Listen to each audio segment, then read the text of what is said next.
우리 오늘 예배하는 모든 성도들에게 하나님이 큰 은혜를 주시기를 간절히 바랍니다. 우리 옆에 계신 분들에게 하나님의 은혜와 평강이 함께 하시기를 바랍니다. 서로 축복하겠습니다.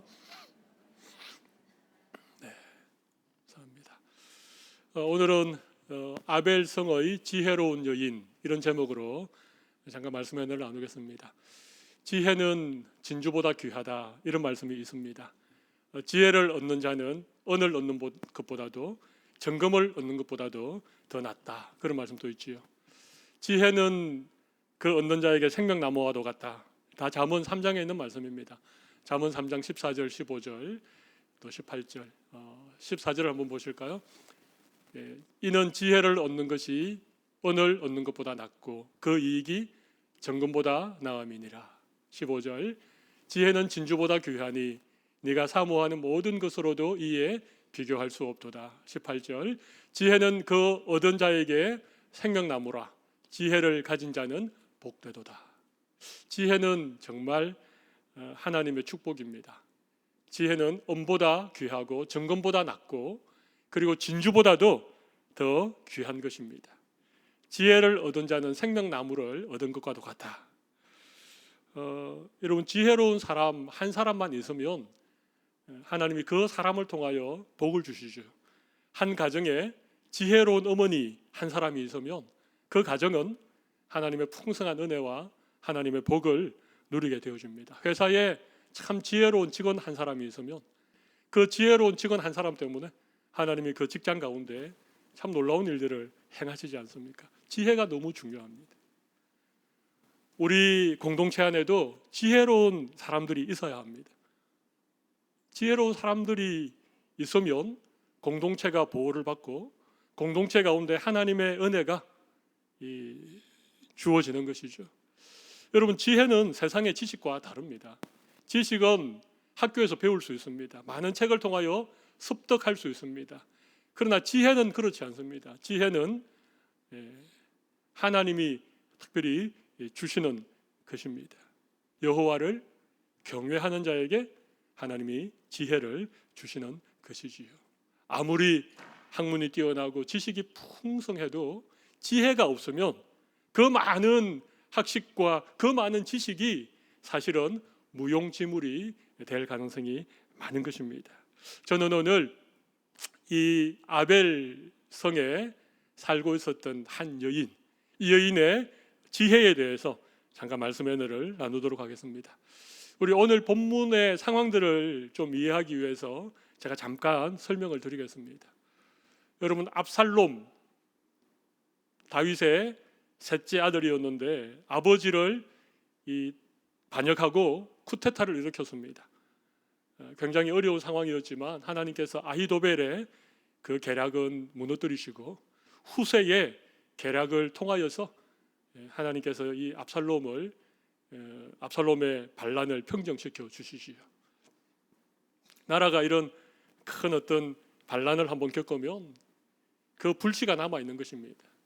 압살롬의 반란은 진압이 되었지만 그때 이 베냐민 지파 비그리의 아들 세바라고 하는, 성경은 그를 불량배라고 말합니다. 비류입니다. 아주 질이 좋지 않은 사람입니다.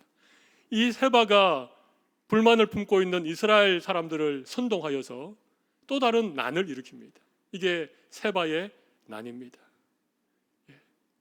다윗은 압살롬의 이 어떤 쿠데타를 통해서 굉장히 중요한 교훈을 한 가지 배웠습니다. 압살롬이 4년 동안이나 차곡차곡 준비하지 않았습니까? 이미 반란이 일어났을 때에는 손쓸 겨를이 없었습니다. 세바가 별 볼 일 없는 사람이긴 하지만 이 세바가 백성들을 선동하고 어떤 난을 일으켰을 때에 이것을 초기에 진압하지 않으면 이것이 온 나라에 큰 화근이 될 것을 다윗은 알았습니다. 그래서 곧장 군대를 동원합니다. 처음에는 아마사에게 군대를 맡겼지만 요압에 의해서 살해를 당하자 요압과 그의 동생 아비새가 온 이스라엘 군대를 소집해서 이 세바를 지금 붙잡기 위해서 추격을 하는 것입니다. 그런데 이 세바는 이스라엘의 여러 진영을 다니면서 계속 사람들을 선동하고 계속해서 무리들을 이끌고 북쪽으로 도망을 가는 것이죠. 오늘 본문이 바로 그 부분에서 시작을 합니다. 14절을 보십시오. 세바가 이스라엘 모든 지파 가운데 두루 다녀서 아벨과 벤마아가와 벨이 온 땅에 이르니 무리도 다 모여 그를 따르더라. 여기 아벨, 벤마아가, 베림 이 지역은 북쪽 지역입니다. 이사갈 지파, 단 지파가 있는 그런 지역입니다. 그러니까 지금 계속해서 요압에게 쫓겨서 북쪽으로 올라가서 마지막 이 아벨이라고 하는 이 성에 도달하게 된 것입니다. 그리고 아벨 성에 세바와 발람군들이 들어가게 되어줍니다. 그 성을 점령하게 되어줍니다. 여러분, 사실 이 어떤 견고한 성에 이렇게 들어가서 성문을 닫고 그 성 안에서 저항을 하기 시작하면 굉장히 어렵습니다. 특별히 견고한 성벽이 있는 성읍들은 굉장히 어려워집니다. 그 안에 식량이 충분하다면 뭐 몇 년을 계속해서 버틸 수 있습니다. 요압은 이 세바를 붙들기 위해서 이 세바를 애워삽니다. 15절을 보십시오. 이에 그들이, 여기 그들은 요압과 함께한 모든 백성입니다. 이에 그들이 벤마아가 아벨로 가서 세바를 애우고 그 성읍을 향한 지역 언덕 위에 토성을 쌓고 요압과 함께한 모든 백성이 성벽을 쳐서 헐고자 한 것입니다. 그대로 둘 수 없기 때문에 세바가 들어간 그 아벨성을 애워사고 세바상 아벨성 맞은편에 있는 언덕에다가 높은 토성을 쌓았습니다. 그리고 이제 그 토성에서 끊임없이 공격을 해서 성벽을 허물고 그 성을 치려는 그런 작전을 세우는 것이죠. 이런 상황이 갑자기 일어나게 된 것이죠. 평화롭게 살고 있던 이 아벨 성에 큰 재난이 지금 불어닥친 것입니다. 전쟁에 지금 어떤 소용돌이 속에 지금 휘말리게 된 것입니다. 만약 요압 장군이 토성을 쌓고 거기에서 성벽을 허물기 위해서 공격을 하면 성벽이 무너지는 것뿐만 아니라 그 성 안에 살던 수많은 무고한 성읍 백성들이 희생을 당할 것이 불보듯 뻔한 이런 어떤 위기에 지금 놓여 있는 이런 상황이었습니다. 여러분, 그때 16절을 보십시오. 그 성읍에서 지혜로운 여인 한 사람이 외쳐 이르되, 이 위기 상황에서 아벨성에 있던 지혜로운 여인 한 사람이 나섰다는 것입니다. 혜성처럼 등장해서 큰 소리로 요압 장군을 부르고 요압 장군과 어떤 담판을 지금 지으려고 이 여인이 나서게 된 것이죠. 여러분, 이 여인을 성경은 지혜로운 여인이다 그렇게 말합니다. 이 여인의 이름은 알려져 있지 않습니다. 그런데 분명한 것은 이 여인은 지혜로운 여인 한 사람이었습니다. 이 여인이 요압 장군을 크게 부르고 요압 장군이 그에게 나왔을 때 여종이 하는 말을 장군께서 들어주십시오. 17절에 그렇게 말하죠. 그러니까 요압이 내가 듣겠다. 이제 요압과 이 지혜로운 여인이 대화를 나누게 되어집니다. 18절 보면 여인이 이런 얘기를 합니다. 여인이 말하여 이르되 옛 사람들이 흔히 말하기를 아벨에게 가서 물을 것이라 하고 그 일을 끝내었나이다. 옛 사람들이 아벨 성에 가서 묻고 어떤 일이든지 거기에서 결말이 났다, 거기에서 끝이 났다, 그런 얘기인데 사실은 해석하기가 그렇게 쉽지는 않습니다. 이렇게 생각해 볼 수 있습니다. 아벨 성에는 지혜로운 사람들, 현자가 많이 있어서 어떤 백성들 사이에 일어나는 어떤 송사의 문제라든지 좀 까다로운 어떤 범죄 사건 같은 이런 일들을 이 아벨 성에 가져가서 그곳에 지혜로운 현자에게 물어보면 아주 현명한 어떤 결정을 내려주기 때문에 그 모든 어떤 분란이 끝이 났다, 뭐 그런 식으로 해석할 수 있습니다. 아니면 이것은 어떤 언유, 그러니까 이 여인이 지금 이 세바가 성 안에 이렇게 성문을 굳게 닫고 있는데 이건 아벨의 지혜로운 사람들이 충분히 해결할 수 있다, 이 일을 끝낼 수 있다. 그런 암시를 하는 얘기로 해석을 할 수도 있습니다. 어떤 얘기인지 상관은 없습니다. 그리고는 여인이 계속해서 이런 얘기를 합니다. 나는 19절에 나는 이스라엘의 화평하고 충성된 자 중 하나이거늘. 그죠? 나는 이스라엘의 화평하고 충성된 자 중에 하나이거늘. 우리 성이 참 평화로운 그런 성읍이었다. 그런 얘기를 합니다. 여기 충성이라는 말은 신실하다 이런 말이죠. 예. 충성된 그런 사람들 중에 나는 한 사람이다. 이 말은 뭡니까? 아벨 성에 사는 사람들은 하나님 앞에 신실한 사람들이 살고 있다. 이 성읍은 성읍 주민들끼리도 정말 평화롭게 살고 있는 그런 성읍이다. 그리고 나도 그런 사람들 중에 한 사람이다. 그런데 어떻게 당신이 이스라엘 가운데 어머니 같은 성을 멸하고자 하십니까? 이스라엘의 어머니 같은 성읍을 멸하고자 하십니까? 북쪽 이스라엘의 어떤 중심이 되었던 그런 성읍 아닙니까? 지혜로운 사람들이 많이 살고 있었던 평화롭고 충성된 그런 성읍인데 어떻게 이런 성읍을 당신이 이 토성을 샀고 이 성벽을 다 허물고 이 성을 멸하고자 하십니까? 그렇게 얘기하죠. 그리고 마지막 결정적으로 한마디를 더 합니다. 어찌하여 당신이 여호와의 기업을 삼키고자 하시나이까? 여호와의 기업을 삼키고자 하시나이까? 여러분, 이스라엘의 모든 땅들은 하나님께서 각 지파와 가족 단위로 분배해 주신 그런 땅이지 않습니까? 그 여호와의 기업이죠. 하나님께로부터 분배받은 그 땅에 정착해서 그 땅을 개간하고 거기에 집을 짓고 성을 쌓고 그렇게 삶의 터전으로 살아가고 있는 하나님의 기업인 이 성읍을 어떻게 당신이 삼킬 수 있습니까? 아마 요압이 이 머리를 한 대 맞은 것처럼 정신이 번쩍 들었을 것입니다. 요압은 지금 뭐 성읍이 무너지든 백성들이 죽어나든 그건 상관하지 않고 단지 지금 세바를 붙드는 것, 그를 죽여서 이 반란을 끝내는 것, 그래서 자기에게 어떤 자기가 전공을 세우고 성과를 올리는 것, 이것만 생각하고 있었는데 이 지혜로운 여인이 이 아벨 성에 대한 내력도 얘기해주고 이 성이 어떤 성인지도 얘기해주고 하나님의 기업인 이 성읍을 당신이 멸하고자 하느냐, 그렇게 반문을 하니까 여러분 20절 말씀을 보십시오. 요압이 대답하여 이르되 결단코 그렇지 아니하다. 결단코 그렇지 아니하다. 삼키거나 멸하거나 하려 함이 아니다. 여러분, 결단코 그렇지 않다를 두 번이나 얘기하죠. 강한 부정입니다. 강한 부정을 하는 거 보면 좀 수상하긴 합니다. 그죠? 사실은 요압은 성을 애워사고 토성을 쌓고 성벽을 허물고자 하고 분명히 했습니다. 15절. 그죠? 분명히 그렇게 하라고 명령을 내렸습니다. 성벽을 쳐서 멸하고자 했습니다. 그런데 여인이 이럴 수 있습니까? 그러니까 요압이 금방 말을 바꾸어서 결단코 그렇지 않다. 결단코 그렇지 않다.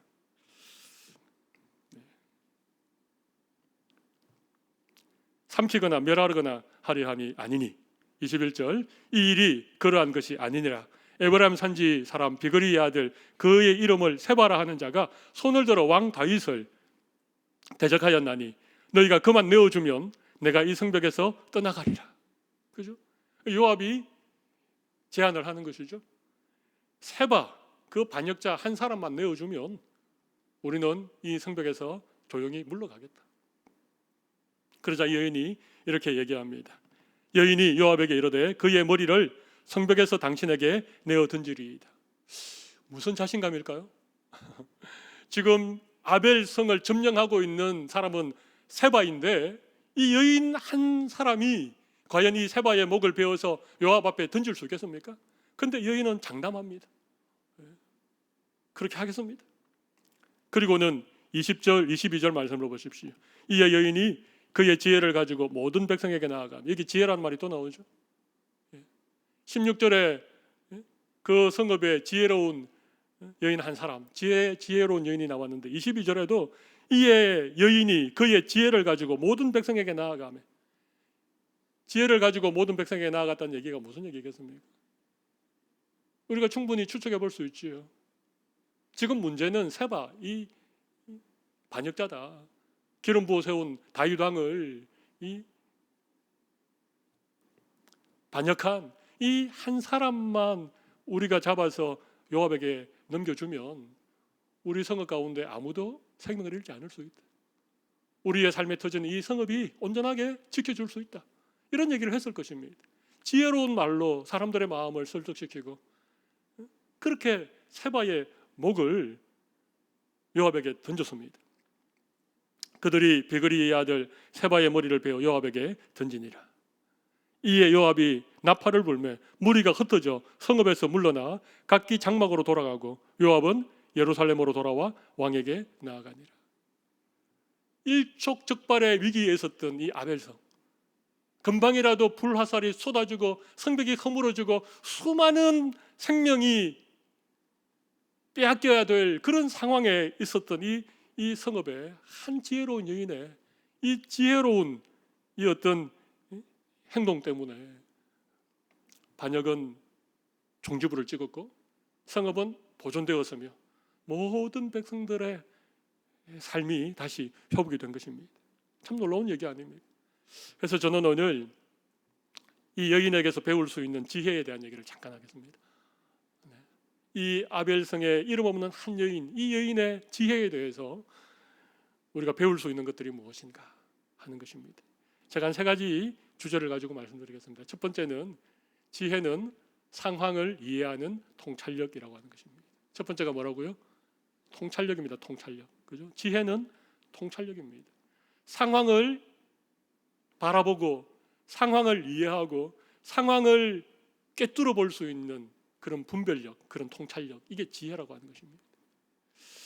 여러분 지금 아주 혼란한 상황이죠. 평화로운 성읍에 갑자기 이 반역의 무리들이 들어와서 성읍을 점령해버린 상황입니다. 세바라고 하는 이 비류가 많은 무리들을 이끌고 갑자기 성읍에 쳐들어왔습니다. 무방비 상태의 성읍에 쳐들어와서 성읍을 점령해버린 상황입니다. 거기다가 지금 요압 장군은 군대를 동원해가지고 성읍을 에워싸고 토성을 쌓고 지금 성벽을 허물기 직전입니다. 만약 이런 상황이 계속되어지면 어떻게 되어지겠습니까? 이런 상황에 대해서 이 여인은 정확하게 지금 이해를 하고 있었던 것입니다.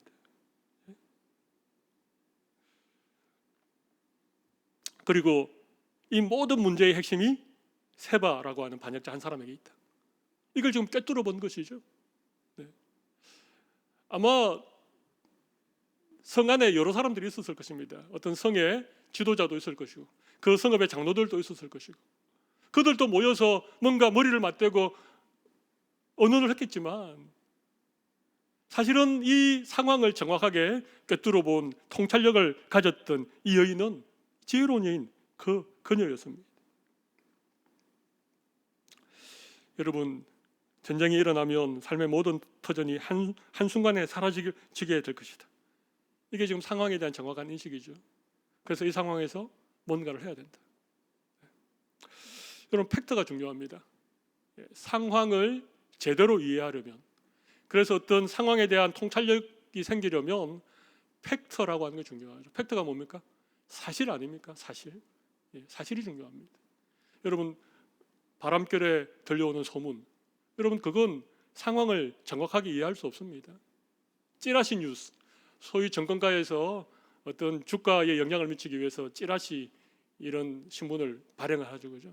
정권가에 떠도는 찌라시, 이런 찌라시 같은 것으로는요 팩트, 정확한 상황을 이해할 수 없습니다. 여러분 요즘 유튜브 많이 보시는데, 여러분 유튜브는 빅데이터에 의해서 관리됩니다. 내가 좀 관심이 있어서 클릭하는 그 주제와 관련된 영상을 계속해서 내 스마트폰 유튜브에 계속 뜨기 때문에 그걸 계속 보면 편향될 수밖에 없습니다. 한쪽으로 치우칩니다. 극보수가 되든지 극진보가 되든지. 이게 전부 다 팩트가 아닌 가짜 뉴스들이죠. 그걸로는 상황을 정확하게 이해하는 통찰력이 생길 수 없다는 것입니다. 요즘 보니까 팩트 체크라고 하는 그런 프로그램도 있더라고요. 여러분 사실관계를 확인하셔야 됩니다. 세 가지 실이 중요합니다. 하나는요 현실, 리얼리티, 현실. 두 번째는요 사실, 팩트, 사실. 세 번째는요 진실. 이 세 가지가 중요합니다. 여러분 우리에게 통찰력이라고 하는 지혜가 생기려면 팩트를 반드시 확인해야 돼요. 사실관계, 현실이라고 하는 지금 모든 상황들, 그리고 진실이 무엇인지, 진실에 대한 정확한 이해, 이게 필요하다는 것입니다. 지금 여인은 상황을 이해하는 통찰력을 가졌습니다. 우리가 이런 정확한 현실이나 사실이나 진실을 모르면 자기도 모르는 사이에 불의에 가담하게 됩니다. 자기도 모르는 사이에 죄를 짓게 됩니다. 자기도 모르는 사이에 다른 사람에게 피해를 입히고 공동체를 무너뜨릴 수도 있습니다. 상황을 이해하는 통찰력, 이것이 이 여인이 가졌던 지혜입니다. 여인은 이 정확한 통찰력을 가지고 요압 장군에게 지금 나갔던 것이죠. 그리고 요압 장군과談판을 지금 짓고 있습니다. 정말 지혜로운 방법이었죠. 두 번째는 지혜는 실천으로 옮기는 결단력입니다. 지혜는 결단력입니다. 지혜는 행동으로 실천하는 결단력. 지혜는 내가 가지고 있는 그 어떤 지혜, 통찰력을 실천하는 결단력이 필요하다는 것입니다.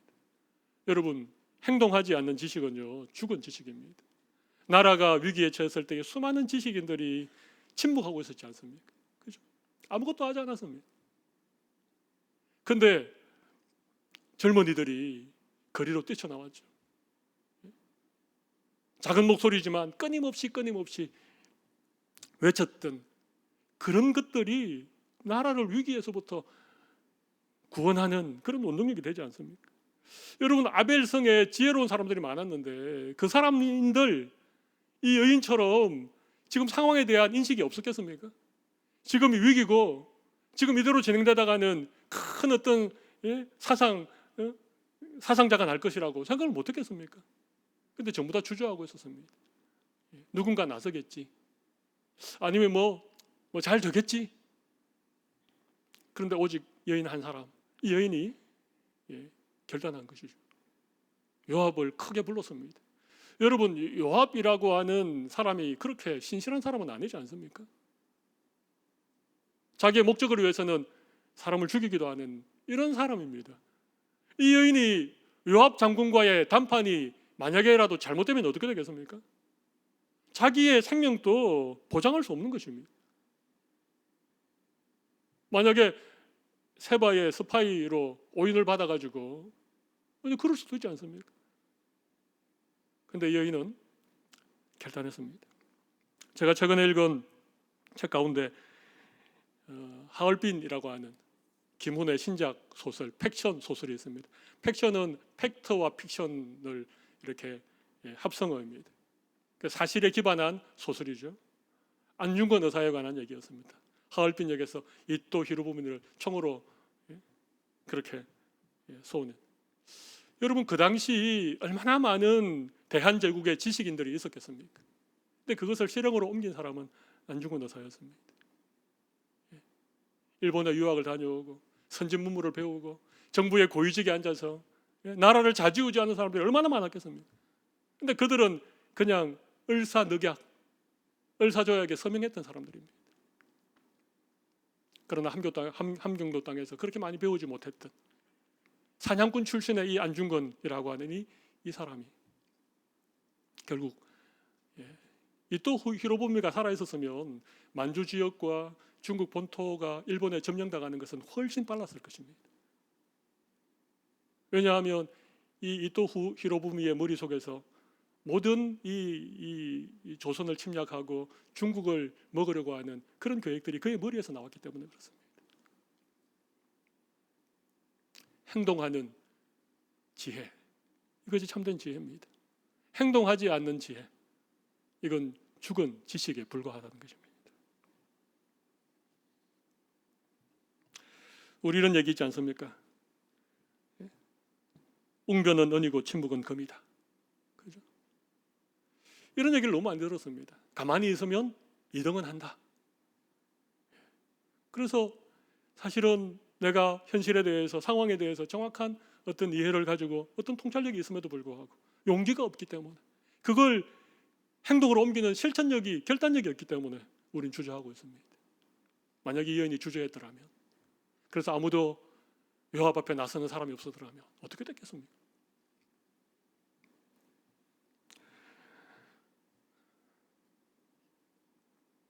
지혜는 실천으로 옮기는 결단력이라고 하는 것입니다. 한 가지만 더 말씀드리겠습니다. 지혜는 사람을 살리려는 생명력입니다. 지혜가 뭐라고요? 생명력입니다. 사람을 살리는 생명력. 이게 지혜입니다. 여러분, 지혜는 사람을 살립니다. 공동체를 세웁니다. 생명을 구원합니다. 무고한 희생을 막습니다. 이게 지혜입니다. 참 지혜입니다. 그런데 거짓 지혜는요, 사람을 죽입니다. 공동체를 무너뜨립니다. 파괴합니다. 이 세바처럼 사람들을 선동해서 여러분, 요압은요 죽이는 사람이었습니다. 요압은 아마사를 죽였죠. 다윗이 요압을 신뢰하지 못해서 요압 대신 아마사를 군지휘관으로 세웠는데 요압은 아마사를 죽여버립니다. 여러분, 압살롬을 죽인 사람이 누굽니까? 다윗은 그렇게 살려놓으라고 부탁했는데 압살롬을 죽인 사람이 요압입니다. 그보다 훨씬 앞서서 아브넬이라고 사울의 뒤를 이어 이스라엘의 왕이었던 이스보셋을 죽이고 다윗에게 투항한 이 아브넬이라고 하는 이스라엘의 장군을 죽인 사람이 누굽니까? 요압입니다. 요압은 죽이는 사람이에요. 근데 다윗은 살리는 사람이었습니다. 다윗은 살려달라고 늘 얘기했습니다. 자기를 죽이려고 하는 사울까지도 죽이지 않았으면 살리는 사람입니다. 자기의 원수와 대적들이 죽었을 때에도 다윗은 애가를 부르고 슬퍼했습니다. 누가 지혜로운 사람입니까? 다윗입니다. 하나님은 살리는 분이십니다. 하나님은 우리에게 생명을 주시는 분이십니다. 우리의 생명을 더 풍성하도록 하시는 분이 하나님이십니다. 여러분, 사탄은요 죽이는 자입니다. 사람을 죽입니다. 영혼을 죽이고 우리의 삶을 피폐하게 만들고 거짓으로 우리를 속이면서 파괴시키는 일을 사탄이 하는 것입니다. 여러분, 참 지혜는 사람을 살리는 생명력입니다. 아무리 지혜로워도 만약 그 지혜가 누군가에게 어떤 피해를 준다면, 누군가의 영혼에 상처를 준다면, 그 사람을 죽이는 일에 사용된다면 여러분, 그건 참된 지혜가 아닙니다.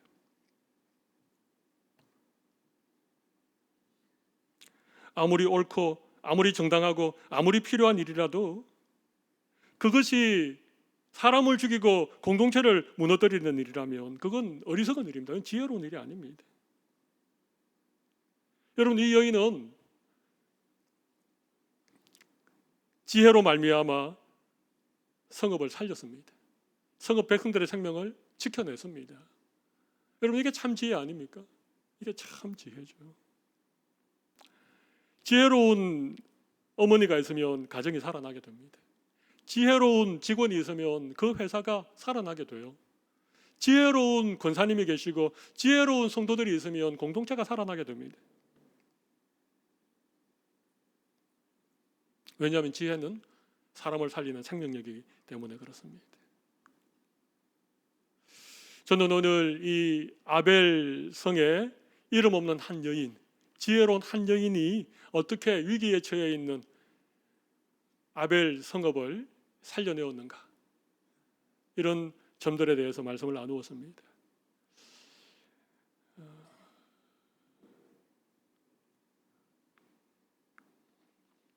오늘 말씀을 통해서 하나님께서 우리에게 주시는 교훈을 다시 한번 마음에 정리하고 새기는 그런 시간이 되면 좋겠습니다. 여러분, 그런데 제가 말씀을 마무리하면서 여러분에게 한번 물어보겠습니다. 어떻게 하면 이런 지혜를 우리도 가질 수 있을까? 어떻게 하면 이 아벨성의 지혜로운 여인처럼 우리도 지혜로운 사람이 될 수 있을까? 어떻게 하면 되겠습니까? 이런 통찰력이나 결단력이나 생명력이 그냥 어느 날 그냥 우리에게 그냥 주어지는 것입니까? 그걸 그냥 타고나는 것이겠습니까? 어떻게 하면 우리도 지혜로운 사람이 될 수 있겠습니까?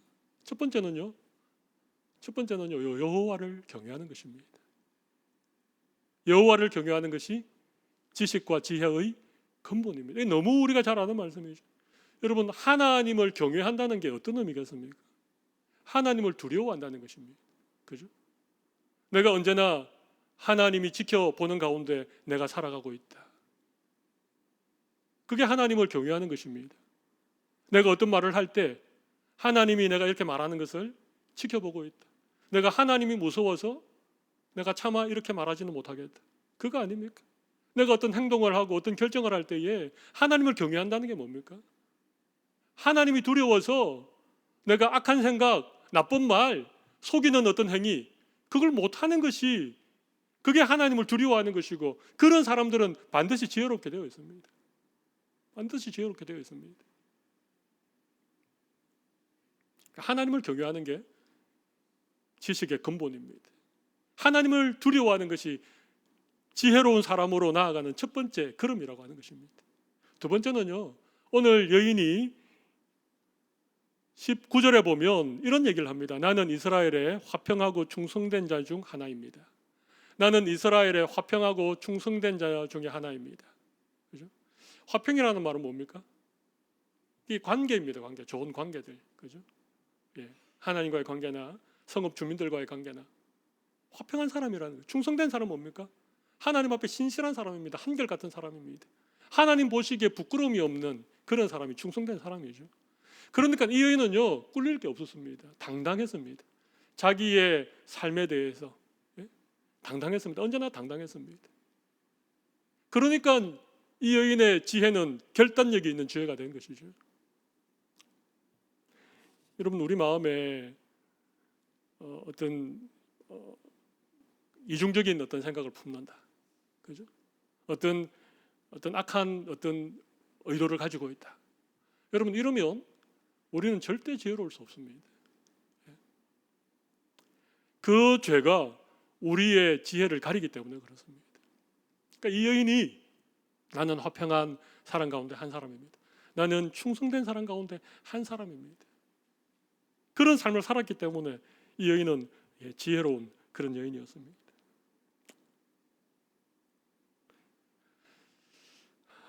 그 외에도 우리에게 이런 어떤 지혜로운 사람이 될 수 있는 많은 길들이 있겠죠. 제가 다 말씀드리지는 않겠습니다. 제가 적어도 두 가지를 말씀드리면, 하나는 하나님을 두려워해야 된다는, 하나님을 경외해야 된다는 것입니다. 하나님 앞에서 늘 자기의 생각이나 자기의 말이나 모든 것들을 살펴야 됩니다. 또 한 가지는요, 자기 자신에 대해서 당당해야 됩니다. 내 삶에 대해서 나는 화평한 사람 가운데 있습니다. 나는 충성된 사람 가운데 있습니다. 적어도 내 삶이 하나님 보실 때에 당당한 삶을 살지 않으면 우리는 절대 지혜로울 수 없습니다. 절대 지혜로울 수 없습니다. 강한 사람 앞에서는 비굴하고 약자들 앞에서는 난폭해집니다. 속에 항상 의도를 가지고 자기를 꾸밉니다. 말과 생각이 다릅니다. 여러분, 그런 사람들은 굉장히 처세술이 뛰어난 것 같지만 그런 사람들은 지혜로운 사람은 아닙니다. 지혜로운 사람들은 삶이 투명합니다. 겉과 속이 꼭 같습니다. 여러분, 충성은 한결같은 것이죠. 충성은 겉과 속이 꼭 같고 처음과 나중이 꼭 같고, 원래 충성이라고 하는 게 신실하다는 것인데, 신실하다는 것은 아주 얇은 토기를 잘 구워서 햇빛에 비추어 볼 때 하나도 균열이 없는, 그래서 시뇨세라 이렇게 라틴어로 말하는, 그게 신실함입니다. 하나님의 불꽃 같은 눈동자에 우리의 삶을 전부 비추어 보아도 거기에 균열이 없는, 그게 충성입니다.